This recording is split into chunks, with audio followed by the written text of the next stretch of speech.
அன்புள்ள அப்பா எபிசோடு 22. விஜய் காதலிக்கிறானா? விஜய் மற்ற பள்ளியில் இருக்கும் அனைத்து கேப்டன்களை அழைத்து கொண்டு வந்து அவன் டீமை வலுப்படுத்துவதற்காக அவன் டீமுக்கு எதிராக விளையாட வைக்கிறான். அதுபோலவே அந்த டீமில் எதிரணியில் இருக்கும் அனைத்து கேப்டன்களுடைய பலவீனத்தை பற்றி அறிந்து கொள்வதற்காக இந்த பயிற்சியை செய்கிறான். ஆனால் வெளியே தங்களுக்கு இடையில் உள்ள நட்பு இன்னும் அதிகரிக்க வேண்டும் என்று அவர்களிடம் கூறி அவர்களுக்கு இந்த பயிற்சியை அளித்து கொண்டிருக்கிறான். மேலும் தனது அணியில் இருந்து ஜானை மட்டும் வெளியே நிற்க வைத்துவிட்டு அவர்கள் விளையாடி கொண்டிருக்கும் போது இந்த பையனை சப்ஸ்டியூட்டாக தான் கொண்டு வந்திருக்கானுங்க போல, இவனுங்களுக்கு தண்ணிலாம் கொடுக்கறதுக்காக எடுத்துகிட்டு வந்திருக்கானுங்க போல. சரி இவ்வளோ ஹைட்டு கம்மியாக இருக்கான், இவனெல்லாம் டீமில் வச்சுருந்தா எப்படி வின் பண்ண முடியும் என்று எதிரில் இருக்கும் அணியில் இருக்கும் அனைத்து கேப்டன்களும் தங்களுக்குள் டிஸ்கஷன் செய்து கொண்டு விளையாடி கொண்டிருந்தனர். அவர்களுக்கு இடையேயான பயிற்சி மிகவும் சுவாரஸ்யமாக சென்று கொண்டிருந்தது. அவர்களுக்கு இடையில் உள்ள பலவீனத்தை விஜய் ஏற்கனவே பூபாலன் சாரிடம் கூறி அவற்றை நோட் செய்ய ஆரம்பித்தார். அப்பொழுது அதை கண்ட எதிரில் இருக்கும் அணியில் இருக்கும் ஒருவன், சார் நீங்கள் என்ன பண்ணிட்டு இருக்கீங்க என்று கேட்க, அது இல்லைப்பா, நீங்கள் எல்லாம் நல்லா விளையாடுற பிளேயர்ஸு, ஸோ உங்களை வச்சு விளையாடும் போது தான் என்னுடைய டீமில் இருக்க எல்லாருக்கும் பார்த்தோன்னா பலவீனத்தை பற்றி தெரிஞ்சுக்க முடியும். அதனால தான் நான் இப்படி பண்ணிகிட்டு இருக்கேன். அங்கே பாரு, இந்த விஜய் பையன் பாரு பாலை எப்படி எடுக்கிறான், விஜய் பாரு எப்படி பாலை எடுக்கிறான் என்று அவர்கள் அணையில் இருக்கும் ஒவ்வொருவரையும் கூறி அவர் அந்த விஷயத்தை மூடி மறைத்தார். அதன் பிறகு, அப்படியா சார், ஆமாம் சார், உங்களுடைய ஊட்டி கான்வென்ட்டில் படித்தாவே அடுத்தது பயங்கரமான நிலைமைக்கு போயிடலான்னு சொல்கிறாங்க. ஆனால் ஸ்போர்ட்ஸில் மட்டும் ஏன் சார் இவ்வளோ வீக்காக இருக்கீங்க என்று கேட்க, இல்லை தம்பி, ஸ்போர்ட்ஸில் நாங்கள் எவ்வளோ முடிஞ்ச ட்ரைனிங் தான் கொடுத்துட்ருக்கோம். நீ வேணால் பாரு, மற்ற விளையாட்டுலாம் பாரு, அவங்க எல்லாருமே நல்லா டெவலப்மெண்ட்டாக இருக்காங்க. ஆனால் இந்த வாலிபால் டீமை மட்டும் என்ன பண்ணுறதுன்னு தெரியல, ஒரு நாள் கூட கப்பு கூட அடித்ததில்லை. ஸோ இந்த முறை பசங்க வந்ததுனால புது ஸ்டூடெண்ட்ஸுங்களை எடுத்து போட்டு நான் ட்ரைனிங் கொடுத்துட்ருக்கேன். அது மட்டும் இல்லை, இங்கே இருக்கான் பாரு விஜய், இவன் தான் ஆல்மோஸ்ட் கேப்டன். ராமு பார்த்தீங்கன்னா சீனியரு, அவனால் கேப்டன்ஷிப்பை அவனுக்கு கொடுத்து இந்த வருஷம் நடக்க போகிற செலெக்ஷன் கமிட்டியில் அவனை எப்படியாச்சுன்னா நான் உள்ளே அனுப்பிச்சிடணும் என்று பாலன் அந்த மாணவனிடம் கூறிக்கொண்டிருக்கும் போது அதற்கு அந்த மாணவன், சார் நீங்கள் லீக் மேட்செல்லாம் நல்லா தான் விளையாடுறீங்க, அதுவும் செமிஃபைனலில் நல்லா தான் விளையாடுறீங்க, ஆனால் ஃபைனலுக்கு போனால் மட்டும் இந்த எஸ்எம் பள்ளிக்கூட மட்டும் மோதி நீங்கள் தோற்றுறீங்க. அதனால் இந்த வருஷமாக அவனுங்க டீம்லேருந்து யாராச்சும் போகிறாங்க சார், நீங்கள் ஏன் ரொம்ப இது பண்ணிகிட்ருக்கீங்க, பயந்துக்கிட்டு இருக்கீங்க என்று கேட்க, அதற்கு அவரோ, தம்பி இந்த வருஷம் நீ ஒன்றா கூட பாரு, நான் அடித்து சொல்கிறேன், எங்கள் டீமு தான் இந்த வருஷம் கப்பு அடிக்க போகுது என்று கூற, ஓகே சார் பார்க்கலாம், உங்கள் கான்ஃபிடென்ட்டுக்கு என்னுடைய வாழ்த்துக்கள். சரிங்க சார், எங்களுடைய ப்ராக்டிஸ் முடிஞ்சிச்சுன்னு நினைக்கிறேன். நான் பார்த்தேன்னா இப்போ என்னுடைய டீமுக்கு போய் நான் ப்ராக்டிஸ் கொடுக்கணும், அதனால் நான் இங்கேருந்து கிளம்புறேன் சார் என்று கூறிவிட்டு அந்த மாணவன் அங்கிருந்து சென்றான். அப்போது விசில் அடித்து போட்டியை நிறுத்திய பூபாலன், டைம் ஆயிடுச்சு, எல்லாரும் அவங்கவுங்க டீமுக்கு போங்க என்று கூற கேட்டு அங்கிருந்த மாணவர்கள் தனது பயிற்சியை நிறுத்திவிட்டு கும்பலாக நின்றனர். அதன் பிறகு அங்கே இருக்கும் எதிரணியில் உள்ள அனைத்து கேப்டன்களையும் தங்களை இன்ட்ரடியூஸ் செய்து கொண்டு அவர்களுக்கு நன்றி கூறி அவர்களை அனுப்பி வைத்த பிறகு விஜய், சார் என்ன சார் கரெக்டாக நோட் பண்ணிங்களா என்று கேட்க, எல்லா டீமும் ஓகே தான் விஜய், நான் எத்தனையோ முறை இந்த பசங்களை பார்த்துருக்கேன், அதனால் நம்ம லீகு செமிஃபைனல் வரல கவலைப்பட தேவையில்லை, அந்த எஸ்எம் ஸ்கூல் மாணவர்களை மட்டும் எப்படியாச்சும் எடுத்துகிட்டு நம்ம டீமுக்கு எதிராக விளையாட வச்சுன்னு வச்சுக்க, அவனுங்களுடைய பலவீனத்தை பற்றி நம்மளால் தெரிஞ்சுக்க முடியும். ஏன்னா நம்ம எப்போவுமே அந்த எஸ்எம் ஸ்கூல் மாணவர்கிட்ட தான் தோக்குறோம், அதனால் அவங்களுடைய பலவீனத்தை நம்ம தெரிஞ்சுக்கிறதுக்கு தானே நல்லது என்று கேட்க, ஆமாம் சார் நீங்கள் சொல்கிறதும் கரெக்டு தான், பரவாயில்ல சார், ரொம்ப நல்லாவே பேசியிருக்கீங்க,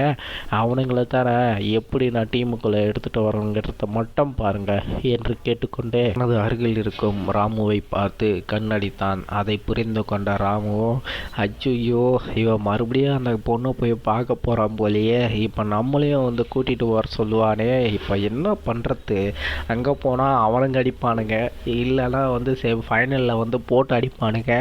இவன் கூட போகலான்னா இவன் நம்மளை ஃபைனலுக்கே விளையாட விட மாட்டான்னு நினைக்கிறேன். சரி, வேறு நம்ம தலையெழுத்து, ஹீரோ கூட ஃப்ரெண்ட் ஆகிட்டாவே ஹீரோ சொல்கிறதெல்லாம் செஞ்சு தானே ஆகணும் என்று தன் மனதில் நினைத்து கொண்டு, சரி விஜய், நீ என்ன பிளான் போட்டிருக்குன்னு தெரியல, சரி நானும் உன் கூட வரேன் என்று கூறிவிட்டு ராமு திரும்பும்போது தொலைவில் கயல் நின்று கொண்டிருப்பதை ராமு கண்டு கொண்டான். அதன் பிறகு, ஏய் விஜய் விஜய், அங்கே பாருடா, உன்னை தேடி கயலே வந்திருக்கா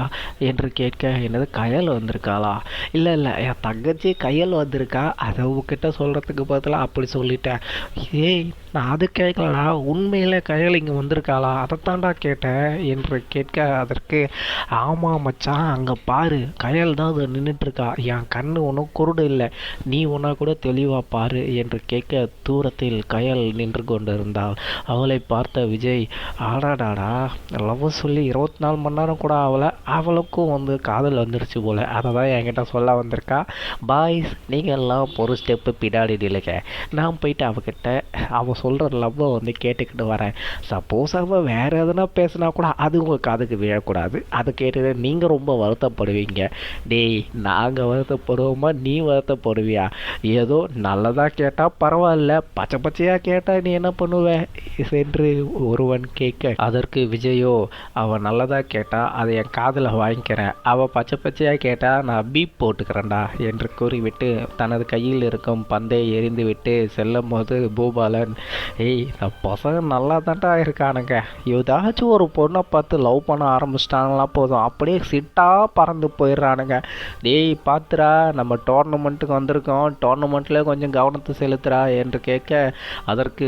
விஜயோ, சார் பார்த்துக்கலாம் சார், முதல்ல லைஃப் முக்கியமாக வாலிபால் முக்கியமா சார் என்று கேட்டுக்கொண்டே, டேய், இவ கொஞ்ச நாளைக்கு முன்னாடி தான் சொன்னான், எனக்கு லைஃப் முக்கியம் இல்லை, வாலிபால் தான் முக்கியம், நம்ம டீம் எப்படியாச்சும் நம்ம கப்பு வாங்க வைப்பேன் அப்படின்னு சொல்லிக்கிட்டு இருந்தான். இப்போ இந்த ஸ்கூலுக்கு வந்தவொடனே இந்த பொண்ணை பார்த்துட்டு அது பின்னாடி ஓட ஆரம்பிச்சிட்டான். ஏய் ராமு, இந்த வருஷம் நம்ம கண்டிப்பாக கப்பு அடிப்போமா என்று கேட்க, சார் அதெல்லாம் நீங்கள் ஃபீல் பண்ணாதீங்க சார், கண்டிப்பாக நம்ம இந்த வருஷம் கப்பு அடிப்போம் சார் என்று கூற, நீ சொல்கிறதெல்லாம் கான்ஃபிடன்ஸ் நல்லா தான் இருக்குது, ஆனால் அங்கே பாரு, அந்த பொண்ணை பார்த்த உடனே கூட்டி போட்ட பூனை மாதிரியே எப்படி பம்பிக்கிட்டு போகிறான் பாரு என்று விஜய் செல்வதை பார்த்து பூபாலன் பின்னிருந்து கூறினார். அதை பார்த்து அங்கிருந்து அனைத்து மாணவர்களும் கேட்டுவிட்டு விஜய் செல்வதை நினைத்து சிரித்து கொண்டிருந்தனர். அப்பொழுது விஜய் கயலின் அருகில் சென்றால், ஹாய் செல்லக்குட்டி, என்னை பார்க்கறதுக்கு நீங்கள் இவ்வளோ தூரம் வந்திருக்கீங்களா? என்ன மாமாவை பார்க்கறதுக்கு வந்திருக்கீங்க? சீக்கிரம் விஷயத்த சொல்லுங்க பார்க்கலாம் என்று கூற, அதற்கு கயலோ கோபத்துடன் முகத்தை வைத்துக்கொண்டு, நான் யாரையும் பார்க்க வரல, நான் இந்த பக்கம் வந்தேன், நீ இங்கே இருந்ததை பார்த்தேன், அது மட்டும் இல்லை, சாயங்காலம் நீ என்னை ஸ்கூலுக்கு வெளியே லவ் சொல்கிறதா சொன்னல, அது வேணாம், அவனுங்க உன்னை கொல்றதுக்காக பிளான் பண்ணியிருக்கானுங்க, அவன் கை காலை உடச்சி போகிறதுக்காகவும் பிளான் பண்ணியிருக்கானுங்க, அதனால் என்னால் ஒரு உயிர் போகக்கூடாதுன்னு சொல்லிட்டு அதை சொல்லிட்டு போகிறதுக்கு தான் நான் இப்போ இங்கே வந்தேன் என்று கூற, ஆடாடா செல்லம், நீ ஏன் மாமாவை பற்றி இவ்வளோ கவலைப்படுற? எல்லாம் பேசினேன், எனக்கு வெளியே எப்படி சமாளிக்கணுங்கிறது தெரியாதா என்று விஜய் கேட்க, அதற்கு கயலோ, டேய் மூட்டாளாடா, நீ வெளியே வந்தால் உன் கை காலை உடச்சி போட்டுருவானுங்கன்னு சொல்கிறேன், நீ என்னடானா கொஞ்சம் கூட கண்டுக்காமல் என்கிட்ட லவ்வை சொல்லுவான் அடம்பிடிக்கிறேன், என்னால் ஒரு உயிர் தேவையில்லாமல் போகிறத நான் விரும்பலடா என்று கயல் கூற, இங்கே பாரு கயல், நான் என் லைஃப்பில் எதையுமே இந்த அளவுக்கு விரும்பினது கிடையாது, ஏனோ தோணுன்னு சொல்லிட்டு இருந்தேன், ஆனால் உன்னை பார்த்த அந்த நிமிஷமே உன்னை எனக்கு பிடிச்சி போச்சு, நீ ஏழையா பணக்காரியா அதை பற்றி எனக்கு கவலை கிடையாது, நீ நல்லா படிப்பியா படிக்க மாட்டியா அதுவும் பற்றி எனக்கு கவலை கிடையாது, நான் உன்னை பார்த்த நொடியிலே எனக்கு பிடிச்சி போச்சு, அதனால் நான் உன்னை விரும்ப ஆரம்பிச்சிட்டேன், உனக்காக நான் என்ன வேணாலும் செய்யறதுக்கு தயாராக இருக்கேன், என்னுடைய பேக்ரவுண்டு அப்படின்னு சொல்லும் போதே தன் வாயை மூடிக்கொண்ட, என்ன சார் பெரிய பேக்ரவுண்டு இருக்கிற மாதிரி பேசுகிறீங்க, சரி உனக்கு ஏதோ நான் சொல்லணும்னு ஆசைப்பட்டேன், இல்லாமல் ஒரு உயிர் என்னால் போர்த்த நான் விரும்பலை என்று கூறிவிட்டு கயல் அங்கிருந்து சென்றாள். அப்பொழுது விஜய், ஏய் கயல் செல்லம், மாமாவுக்கு ஐ லவ் யூ சொல்லிட்டு போயேன், உன்னால் ஒருத்தன் அடி வாங்க போகிறேன், அதனால் கடைசியாக அவனுடைய ஆசையை நீ நிறைவேற்ற மாட்டியா என்று விஜய் கேட்க, அதற்கு உயிரோடு இருந்தால் இல்லை கை கால் நல்லா இருந்தால் நான் உங்கள்கிட்ட லவ் சொல்கிறேன், சரி நான் ஈவினிங் உனக்காக நான் வெயிட் பண்ணுவா இல்லை கிளம்பி போகவா, நீ அடி வாங்கிறத பார்க்குறதுக்கு எனக்கு ரொம்ப ஆசையாக இருக்குது, ஓவராக பேசுறதில்ல, வாயை உடைக்கிறத பார்க்கறதுக்கு எனக்கு ஆசை இருக்குது என்று கயல் கூறினாள். அதை கேட்ட விஜயோ, அடடடா, அடடடா செல்லம், உனக்காகவே நான் கண்டிப்பாக நாளைக்கு அடி வாங்குறேன், நீ சந்தோஷப்படுறத பார்க்குறதுக்கு நான் ரொம்ப ஆவலாக இருக்கிறேன் என்று விஜய் கூறிவிட்டு கயலும் அங்கிருந்து சென்றாள். அப்பொழுது அவனுக்கு அருகில் வந்த ராமுவோ, என்ன சார் ஏதோ அடிதடி அப்படின்னு சொல்லிட்டு வந்து கேள்விப்பட்டேன் என்று கேட்க, அது ஒன்றுடா, சாயங்காலம் அவள் கேட்டுக்கு வெளியே நான் லவ் சொல்கிறேன்னு சொன்னோம்ல, அதனால் அந்த பக்கம் வராத, லவ்வை சொல்லாத, எல்லாம் ஒன்று அடிக்க போகிறாங்க அப்படின்னு சொல்லிக்கிட்டு அவள் சொல்ல வந்திருக்கா, வேறு எதுவும் இல்லை என்று விஜய் கூற, ஏய் ஏன்டா உனக்கு தேவையில்லாத இந்த பிரச்சனை, இந்த பிள்ளைக்கு உன் மேலே எவ்வளோ அக்கறை இருந்தால் உன்னை தேடி வந்து உங்ககிட்ட அங்கே வராத அப்படின்னு சொல்லிட்டு போகுது, நீ என்னடானா அதை கூட கண்டுக்காமல் நீ அப்படியே போகிறான் அப்படின்னு சொல்கிறியாடா என்று கேட்க, அதற்கு விஜயோ, டேய் மச்சான், உன் தங்கச்சி என்ன சொல்லிட்டு போகிறா தெரியுமா, அவளோ என்னை வந்து லவ் பண்ணுறா, ஆனால் என்ன இந்த பசங்களால் வந்து அவள் லவ் சொல்ல மாட்றா, என் மேலே அக்கறை இருக்கிறதுனால தானே அவள் வந்து என்னை பார்த்து வந்து ஜாக்கிரதையாக இரு அப்படின்னு சொல்லிட்டு போனான், அதனால் நான் எதுக்குடா வருத்தப்படணும், அவள் என்ன லவ் பண்ணுறா, நானும் அவளை லவ் பண்ணுறேன், நான் எங்கள் 2 பேருக்கு இடையில யார் வந்தால் எனக்கு என்ன, எல்லாரையும் அடித்து தூக்கி போட்டுட்டு போயிட்டே இருக்க வேண்டியது தான் என்று விஜய் கூற, எப்பா சாமி நீ லவ் பண்ணு எதனா பண்ணு, எங்கள் வாழ்க்கையும் கொஞ்சம் நினச்சி பாரு என்று கூற, அதற்கு ஆமாம்ல நடுப்புற உன்னை மறந்துட்டேன் மச்சான், சரி உனக்கு என்ன அந்த நேஷ்னல் மேட்சுக்கு வந்து செலெக்ஷன் ஆகணும் அவள் தானே, சரி நீ செலெக்ஷன் ஆகிட்ட போ என்று கூற, என்னவோ இவர் தான் செலெக்ஷன் கமிட்டி மாதிரியே பேசுகிறான் பாரு, டேய் வாடா போகலாம், போய் ட்ரெஸ்ஸை மாற்றிட்டு டைம் ஆச்சு பாரு, நீ சொன்ன மாதிரி வெளியே அந்த பொண்ணுக்கிட்ட லவ் சொல்லணும், நீ வேற அடி வாங்குறத நானும் பார்க்கணும் என்று கேட்க, டேய் உனக்கு என்னடா அவ்வளோ ஆசை, ஆமாம் உள்ள ப்ராக்டிஸ்னு என்னை வச்சு எப்படி செய்கிற தெரியுமா, அதுக்கு எனக்கு ஒரு என்டர்டெயின்மெண்ட் வேணாம், என்னை எத்தனை முறை நீ அடிச்சிருப்ப உதச்சிருப்ப, இப்போ நீ அடி வாங்குறத நான் வந்து பார்க்கத்தால என்று சிரித்தவாறு ராமு கூற, அதற்கு விஜயோ, ஏய் அவளே வந்து அடி வாங்காதன்ட்டு போகிறா, ஆனால் இவன் பாரு அடி வாங்கிக்குவான்றான், சரி சரி டேய் அது இல்லைடா, அவங்களுக்கு ஒரு சின்ன சைக்காலஜி இருக்குது மச்சான், தனக்காக எவன் ஒருத்தவன் வந்து அடி வாங்குறானோ அவனை வந்து பொண்ணுங்களுக்கு வந்து பிடிச்சி போகும், அதனால நீ வந்து அவளுக்கு முன்னாடி அடி வாங்கினோன்னா கண்டிப்பாக அவளுக்கு வந்து உன்னை பிடிக்கும், டேய் பொண்ணுங்களுக்கு இன்னொரு லாஜிக்கும் இருக்குது, தனக்காக எவன் ஒருத்தவன் எதிர்த்து நின்னானோ அவனையும் வந்து பார்த்தோன்னா பொண்ணுங்களுக்கு பிடிக்கும், இப்போ நான் அவளுக்காக நான் எதிர்த்து நிற்கவா இல்லை அவளுக்காக நான் அடி வாங்கவா என்று விஜய் கேட்க, அப்பொழுது அதுவும் சரிதான், பொண்ணுங்களுக்கு எந்த நேரத்தில் எது பிடிக்குங்கிறதே நம்மளுக்கு சரியாக சொல்ல தெரியாது, இதில் வேறு நான் இப்படி வர சொல்லிட்டேன்னா, சரி விடு நம்ம போயிட்டு ட்ரெஸ்ஸை மாற்றிட்டு வரலாம், அது மாதிரி வேர்வையில் ரொம்ப நாற்று அடிக்குது, இதோ ஒரு நாற்றத்தோடு நம்ம போனோன்னு வச்சுக்க, அவள் மட்டும் இல்லை எந்த பொண்ணும் நம்ம கிட்ட வரமாட்டா என்று கூற, ஆமாடா என்று இருவரும் சிரித்து கொண்டே அங்கிருந்து சென்றனர். அப்பொழுது ஒரு இடத்தில் ஒருவனுடைய செல்போன் அழைக்க மறுமுனையில் ஏற்கப்பட்டது. சார் உங்களுக்கு ஒரு சந்தோஷமான விஷயம் சார் என்று கூற, என்ன சந்தோஷமான விஷயமா, முதல்ல நீ விஷயத்த சொல்லு, அது சந்தோஷமா இல்லையாங்கிறது வந்து தெரியும். சார் நம்ம விஜய் தம்பி லவ் பண்ணுறாரு. என்ன இரு என்ன சொல்கிற, எனக்கு சரியாக கேட்கல, மறுபடியும் சொல்லு. ஆமாம் சார் நம்ம விஜய் தம்பி லவ் பண்ணுறாரு என்று சொல்ல, அவன் லவ் பண்ணுறானா இல்லை ஆஷா மாதிரி அம்மா தங்கச்சி அக்கா அப்படின்னு சொல்லிட்டு சுற்றுறானா, தெளிவாக சொல்லு என்று கேட்க, சார் உண்மையிலே சார் இந்த SM ஸ்கூலுக்கு வந்து சார் வந்து மேட்ச் ஆட போயிருக்கார்ல, ஆமாம் அது தெரிஞ்ச விஷயம் தானே, அந்த இடத்துல கூட சின்ன ட்ரபுள்ஸ்லாம் வருதுன்னு கேள்விப்பட்டேன் என்று மறுமுனையில் இருக்கவர் கூற, சார் உண்மையிலே அந்த இடத்துல ஏதோ ஒரு பொண்ணை வந்து பார்த்து அந்த பொண்ணுக்கிட்ட போய் சார் உடனே லவ் சொல்லிட்டாரு, இந்த விஷயத்த நாங்களே கேட்டு ஷாக் ஆகிட்டோம், அதை உடனே உங்ககிட்ட சொல்கிறதுக்கு தான் வந்தோம், அது மட்டும் இல்லை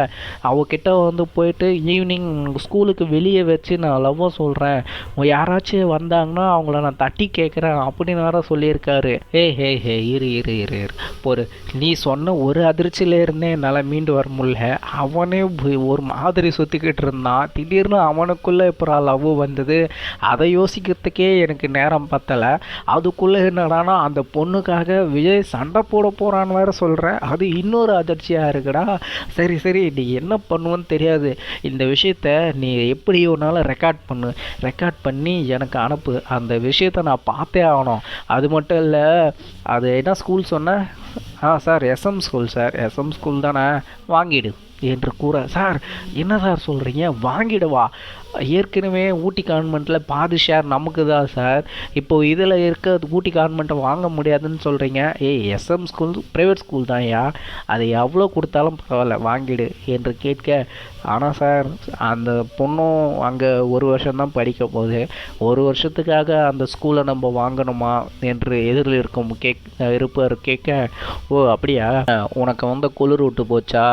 விஜய் லவ் பண்ணுறான் பொண்ணுன்ற, விஜய் லவ் பண்ணுறான்னா அவங்க உனக்கு மேடம், ஒழுங்கு மரியாதையாக மேடம் சொல்லி கூப்பிடு என்று ஃபோனில் இருக்கவர் கூற, அதை கேட்டு இங்கே இருக்கவரோ, சரிங்க சார் இதுக்கப்புறம் நான் அவங்க மேடம்னே கூப்பிட்றேன், மேடம் இன்னும் ஒரு வருஷம்தான் அங்கே படிக்க போகிறாங்க, அதுக்காக அந்த ஸ்கூலை நம்ம வாங்கணுமா சார் என்று கேட்க, அப்பொழுது இதை பற்றி தெரிந்து கொள்ள இணைந்திருங்கள். அன்புள்ள அப்பா, நான் உங்கள் RR கிங்ஸ் துரை.